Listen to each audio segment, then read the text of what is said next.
Welcome to this very special edition of the KJ Masterclass Live, the show which ensures that you profit from your time spent here with experts, either through the industry insights, information, or simply learning from them. And today we have Phoebe Leona, embodiment guide, speaker, author, dancer, several other things. She's the founder of nOMad Collective and co-founder of Tribe Military Yoga. Welcome to the show, Phoebe. Oh, thank you so much for having me, AJ. It's a pleasure to be with you today. And it's a pleasure to have you on the show. Welcome to the show. Welcome to India. And you, firstly, you know a lot about karma and dharma. Means I was a bit not just amazed by that. Where did you learn from that? I'll come to the embodied leadership part. But first, this is I'm quite excited to understand this part of personality because India loves all these things. Yeah. Well, yes, we're here to talk about embodied leadership today. But first, before that, I've been a yoga teacher for over 20 years, almost 20 years. And yes, so the conversations around Dharma being the karma, being the lessons, the obstacles that are given to us, and turning them into our Dharma, making it our purpose is something that really excites me. I love talking about that. And it's, comes from the teachings of yoga. That's how I received it over the years. Yeah. Right. And when we talk of leadership also about karma and dharma. That's what Lord Krishna said. Many people have told, sages, wise men, and, so many other leaders and great men of the yore. Because a leader has to do his karma because that is his dharma. So, talking of embodied leadership, Phoebe, is that what? Firstly, let's understand, why leadership is in crisis. We'll come to that. But first, understand what exactly is embodied leadership. People keep on hearing about leadership word, but what exactly is embodied leadership? Yeah. So embodied leadership is really stepping into first taking the ownership of your role and in the part that you play and being a leader. And I really come from the teaching and the experience of understanding the wholeness of you. That's what the embodiment piece is. The wholeness of you, understanding what is going on in the inner tapestry rather than just focusing on the goal and the people and the external world, but really first stepping into the role as you on the internal world, because everything that we see in the external world is just simply a reflection of what's happening within. So if you're able to take yourself accountable and hold that yourself responsible of saying, okay, whatever I'm seeing out here, whether it is, the people that I'm working with are not doing X, Y, and Z. Well, let me step into this and say, how am I playing this role? Is there something else that I'm not looking at? Is there a blind spot within my own mindset or within my own personal experience? And let me really step into that inner work. And so that's what I teach, is really how to be more embodied just as a human being first. And then when you are centered in that, right, you can really show up in a space of empathy, of understanding other, and really meet them where they're at and see what their strengths are, what maybe we'll call weaknesses, just for the lack of a better term at this moment in time, so that you can meet them where they're at and then take them further to where they need to go, right? For their own personal development, for also the overall mission, if there's a mission that you're all sharing together as a leader, right? And then from there, in that co-creative space, you're creating a space that is more open, that is more transparent, that is safe, right? This is a word that we hear more and more these days, of creating safe spaces. Safe spaces in our bodies, safe spaces in communication, safe spaces of first, when we have that sense of trust and safety, then we can move beyond and transform and grow together. But first, there has to be that level of trust. And I really, truly believe that trust has to start within yourself. Right. When karma and dharma, when people know about it, these are beautiful words of, thousands of years before. Why is it so difficult for people to understand this? and talk about, about leadership, which involves not just the leadership word, but also leadership in terms of embodied leadership, in terms of mind, body, and soul. Why is it so? Because why I ask this is that you you talk about, that we need embodiment practices in the business world more than ever. So why do you say so, and how difficult, why is it so difficult that we follow some things which are so simple and look so simple? Why isn't it so easy to follow? Oh my gosh, that is an amazing question. And I swear if we could sit here together and solve that, then we will solve all of the problems of the world.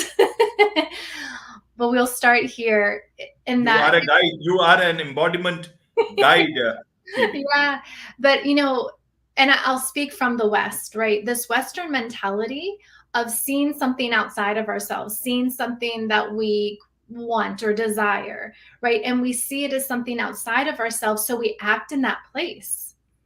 And we forget that the role that we're playing, and also how, not just in what we're doing, but also how we're affecting others in that collective mission of getting to that place.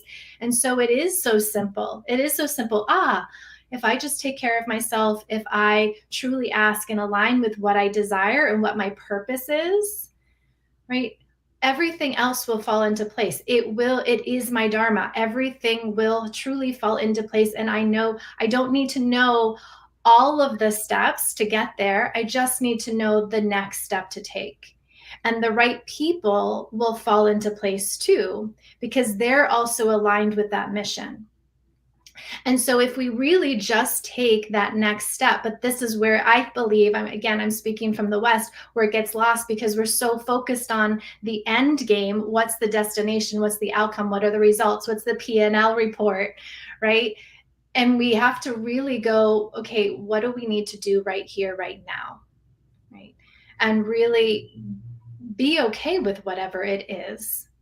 And so that you can take that next step and trust that the next step will be revealed as it goes. And so that's really what I want to bring into this business world, is my experience of, and what I've learned from more of the Eastern philosophies, of really truly being in alignment first with yourself and your purpose, and moving from that place with integrity, right? Rather than just what is on the outside here, because that's your North Star. That's your anchor. That's what's always going to lead you to that next place, because that destination might actually change, right?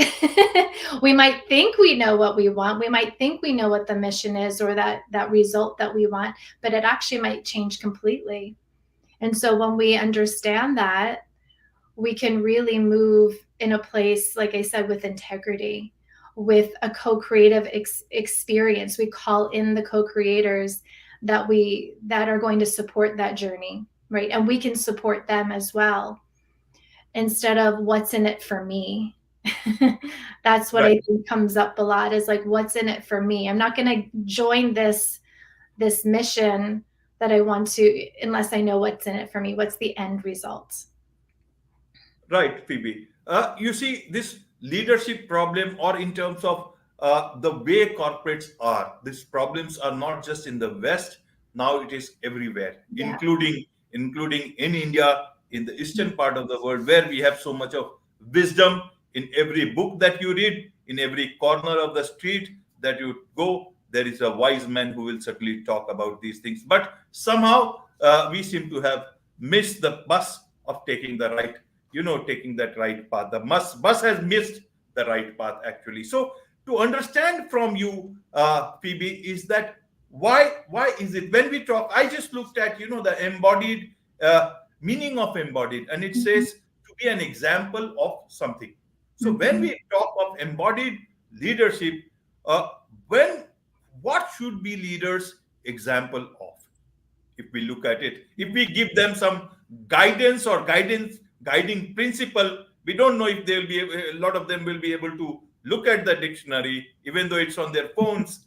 But for their sake, if you can tell them what should be the example of. Mm. That's a great question, but I think that's a question that each individual has to be answer for themselves, right? What do they want to be an example of, right? Do they want to be an example of integrity? Do they want to be an example of love? Do they want to be an example of power, right? Each of those will look very different.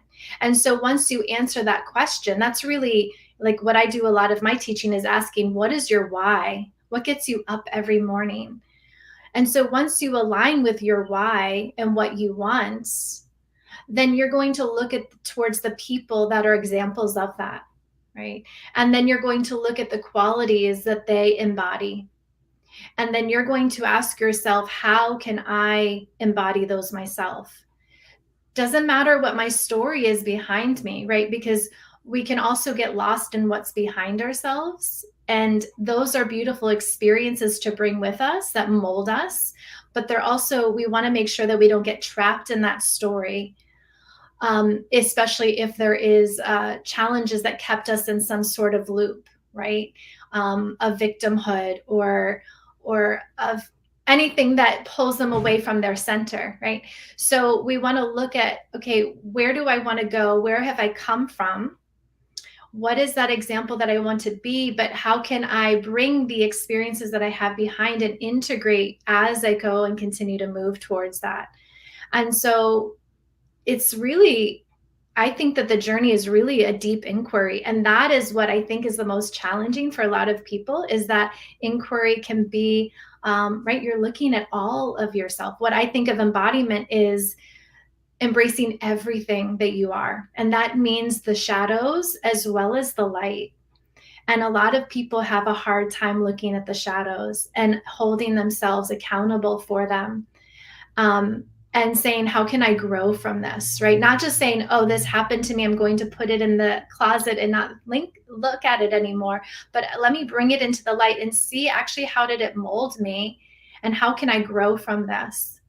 Not with shame, not with guilt, not with resentment, or, we can use those emotions, right? I talk a lot about emotional intelligence.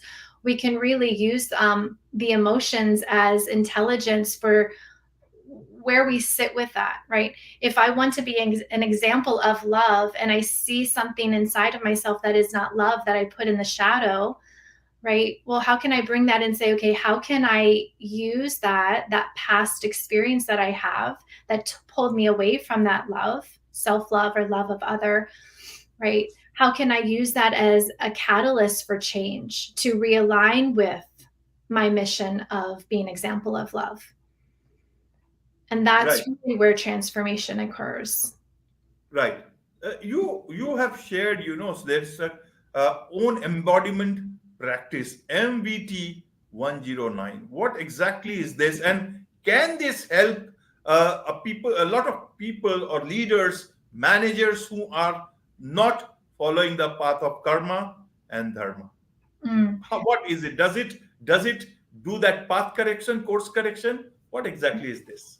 So it's Movement 109, and I think you'll appreciate this. So 109 is, as you probably already know, it's the 109th bead on the mala is our guru bead, right? This is our moment in after a meditation where we have gone through 108 beads, whether that's counting breath, mantra, whatever it might be for you in that meditation. But then we take that moment to pause and we pay reverence to our teachers, the ones that embody what it is that we desire to become, right? And so we pay reference to them, and then we continue on and we integrate that experience back into our lives. So my Movement 109 practice is a moment of a sacred pause to move away. It's very similar to getting on your yoga mat, right? Taking that pause to explore what is within yourself, in the physical body, in your breathing body, in your energetic body, your thinking bodies, and witnessing, being just truly a witness to what are the patterns that you've been holding? Are you, when you go into movement, and we use a lot of movement patterns, we use the somatic practices of understanding as I'm going through these movements in my body and I'm bumping up against something that feels maybe like the sensation of pain or discomfort. How am I dancing with that? Am I pushing through it? like, oh, I got to get through this. I got to win. You use that power to push through it. Am I avoiding it? Am I just putting it off to the side and saying, right? So it's really this exploration of within, and how am I moving in the patterns or not moving with patterns in my body, and then seeing that that is actually truly how I am experiencing life, right? How I'm dealing with physical pain in my body is actually how I'm pushing through with that aggression in life too, in relationships, in my leadership. So that's really what I use Movement 109 for, is this practice, just like the yoga practice of going within, to explore something that we can look under a microscope and then look at the macro experience of it in our whole lives. Right, Phoebe. You talk, I also saw your YouTube channel. You were talking about, leading from the heart, and you teach future leaders of our world how to lead with empathy and heart. Now, when you teach them, they also know the type of world where we have made for ourselves, and that is why we are talking on this topic. There is not everything great that is happening either in our personal lives, in workplaces. That's why the great resignation and the quiet quitting and all these things are happening. In this backdrop, how do you tell the future leaders or those people who come to you to look at the reality of the present times and still be able to lead from the heart and with empathy? How can they move forward with the times these are that we are living in so difficult? Is it possible? Is it not possible? I'm sure it is possible, but then how do they make it possible when they do it on the ground? Is the world giving them that much of space to do that? Because a lot of leadership is focusing on the bottom lines. Yeah. Well, I'll answer it in two ways. I'll answer it from the employees of the Great Resignation. I think that they are moving from their heart. They're basically waking up and saying, this is no longer working for me. So what is it truly, what my purpose is? So the Great Resignation is actually a movement from the heart and saying, I want to create a better world, right? Now that does leave, on the other side of it, the employers will call the leaders in this moment, right? Of the bottom line is, I don't have people who are working for me or getting the results that I need to be done. So this is an invitation for these leaders to say, okay, how did we not meet them? How did we not see that they don't just want to show up and do, the grunt work? They don't want to just do this for the sake of not having a purpose. They actually want to have a purpose. And if we encourage them to bring whatever their creativity is into the game, right? It's not just an assignment. It's not just, here's what I want to do and you're going to do it, right? But we can actually make it a co-creative experience and meet everybody where we're at. Then we're going, as leaders, we're going to thrive, because we're encouraging more people to come in and bring their hearts into it, not just their heads and what they're doing on the computer, but they're actually bringing their own heart into it. They're not dialing in the job anymore. And so I think it's actually a really exciting time, because I think the quality of what we're doing, right? It's been quantity for a long period of time. And now it's going to be shifting towards the quality of how we're treating people, the quality of the work that's coming from that. And that's what's going to move the needle forward in a really powerful way. Right, Phoebe. You make it sound so good, so optimistic, and I am an optimistic man myself, and I like to be that way. And your words are quite comforting. But Okay. one thing that comes to my mind is that, is the pressure of bottom lines so much that leaders are not able to lead from the heart or with empathy? Just see the type of layoffs that has happened. People have randomly done it and able to say goodbye to their colleagues in the proper sense of the word. So why is it? Why is it? Do they get pleasure out of it by being so so stone-hearted, if I may use the word, Mm. or is it some other trauma involved that they have their own in their own lives that they feel that they don't see no other better way to do things that they do, and that's where the reasons of great resignation and quiet quitting is happening. How do you look at this particular, because you deal with a lot of people, including leaders? Yeah. So I think there's a couple of things that are happening. It's generational, right? The older generations, and I'm in putting myself in this category as well, because I was also a professional dancer back in my day. And we were taught, like, suck it up, like whatever you're dealing with, just suck it up and get on stage and perform. I think that just generationally, we've been taught that, as like from 40s and up. It's just, if something sucks, just suck it up, do it, and get the job done. But this younger generation, they're questioning that. They're questioning that, but why? Why does it have to suck? Right? How can we actually make this better? And so there's a little bit of that, but I had to do it this way, and that's just how things are going to be. And so when we sit with that and really ask, okay, well, actually, it doesn't have to be that. I'm actually going to give myself permission to understand that I'm actually going through a really hard time too as a leader. And if I come from this place first of being centered in that, whatever's happening in the professional sense and also in the personal sense, it all belongs. I'm giving myself permission for my own panic attacks. I'm giving myself permission on my own past traumas. And how am I going to handle that just for myself first? And then when I do that, and then I come into my space with transparency. And again, this is important to not come in as a victim to say, hey, this is what happened to me and you all should, bow down to me because of it. But really, truly, I'm being transparent, I'm being vulnerable in this space so that you can too.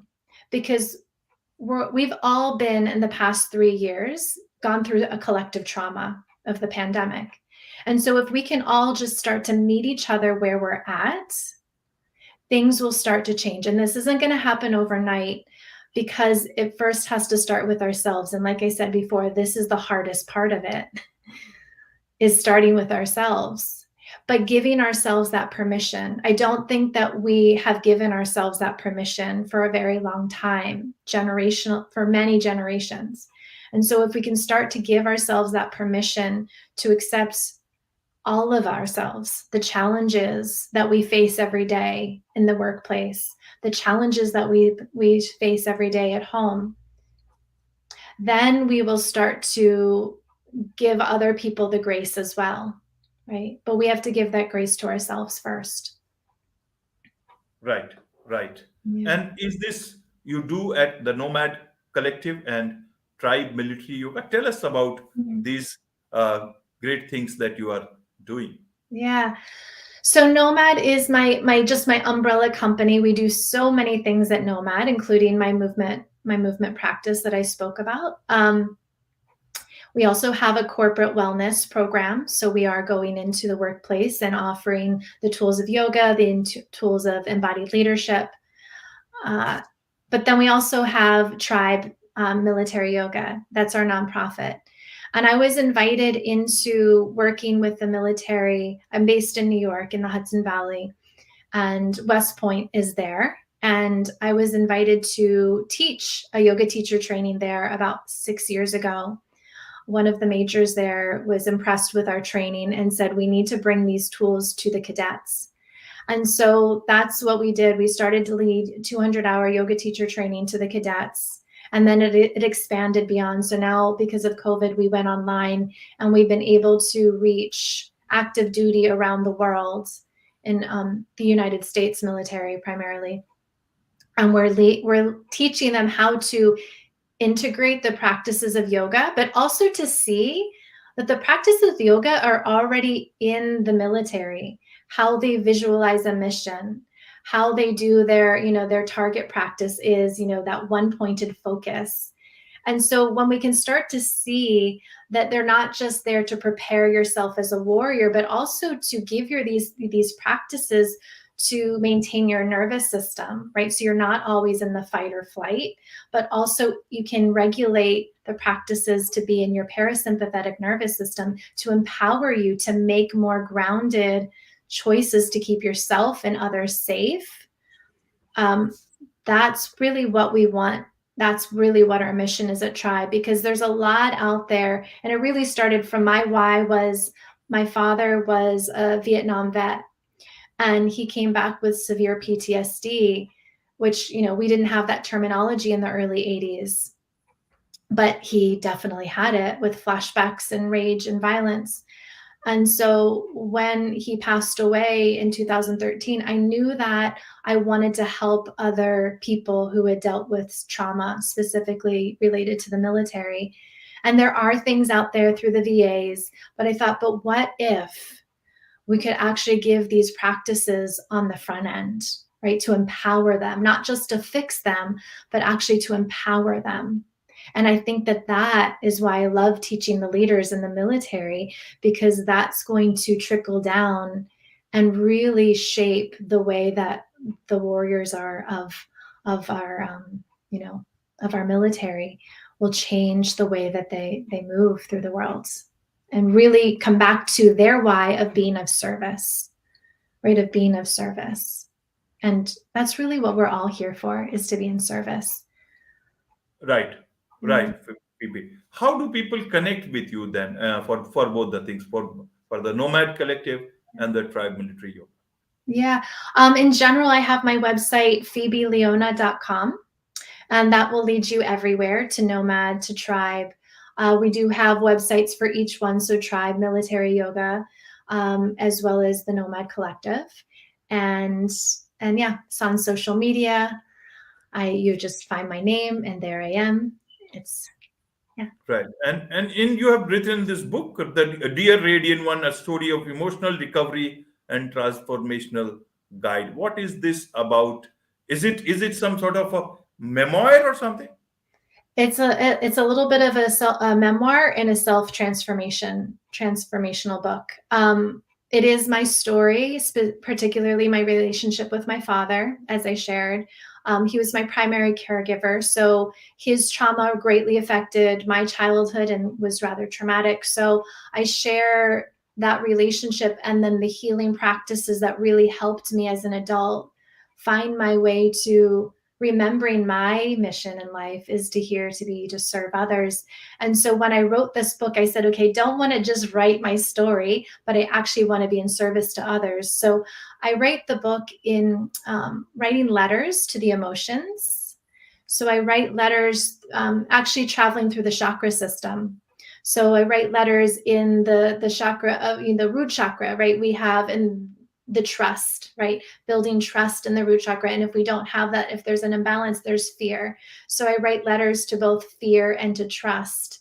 And I share my story through that. But then I also share the practices that help you build trust, how you deal with fear as it comes up. And this can be inquiry, this can be the somatic practices, other expanded awareness practices, and that helped along the way for myself and my students. And where do people get this book? Yeah, wherever fine books are sold, on Amazon, Barnes and Noble, it is out there, my friends. Yeah. Right, right, Phoebe. My last question to you, Phoebe, is to understand. You have seen life from very close. You have dealt with the drug addiction of your father, out of the being a Vietnam vet Yeah. and being dealing with PTSD. Yeah. And life is generally also not easy. But you moved away from all this. You wrote a book. It talks about how you moved, transformed, and put things in the right perspective. Yeah.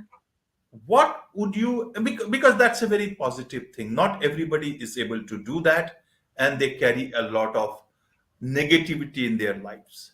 Even leaders too carry a lot of negativities, and that is where I asked the earlier question, that is it that is coming out in another form, that negativity is coming out in another form at their workplaces, and yet so many other things that they do. Yeah. What would you like to tell people who are passing through difficult times Mm. and also trying to look at things negatively? How exactly can they look at the brighter side of life and look at a life when they can actually, be an embodiment guide like you are? Yeah. I think it's a full circle of what we started with, right? Is first honoring what is here for you now, right? The challenging times, the trauma from your past, and sitting with it and owning it and allowing it to be there for yourself. And also acknowledging the emotions that come with that, right? Honoring the shadows that we have of the anger, the shame, the guilt, whatever it is, but then not getting stuck there. That's what I think a lot of people get, is they get stuck there and they can't see their way out of that box. And so it's coming back to the question of why is this happening to me? Not from a victim place, but what is the lesson here? What is the gift? This is actually a gift. When these challenges come that look like, we have a warped understanding of karma, right? In the West, it's like, why did this is happening to me because I did bad things, right? But to look at it through that lens for a moment of, well, why is this happening to me? What was the role that I played in it? But not to shame myself, but how can I move beyond it? How can I really use this as my gift to be my purpose in life, my dharma, to understand that if I'm here, this is why I wrote the book. If I experience this, then other people experience this too. So how can I be of service to somebody else that might not feel that they have a voice? So how can I show up for them? How can I hold that space for them as a leader, as somebody who's here to guide others? So that when you give them that power, they're going to pay that forward and give that power to somebody else. And that will just be this beautiful ripple effect. And so when we get trapped in this box of the past and that karma, right? It's like, if you just get out of your own way by saying, how is this bigger than myself? That's what I often say if I get in that loop of negativity. Well, this is bigger than me. What's the next step I need to take so that it helps somebody else?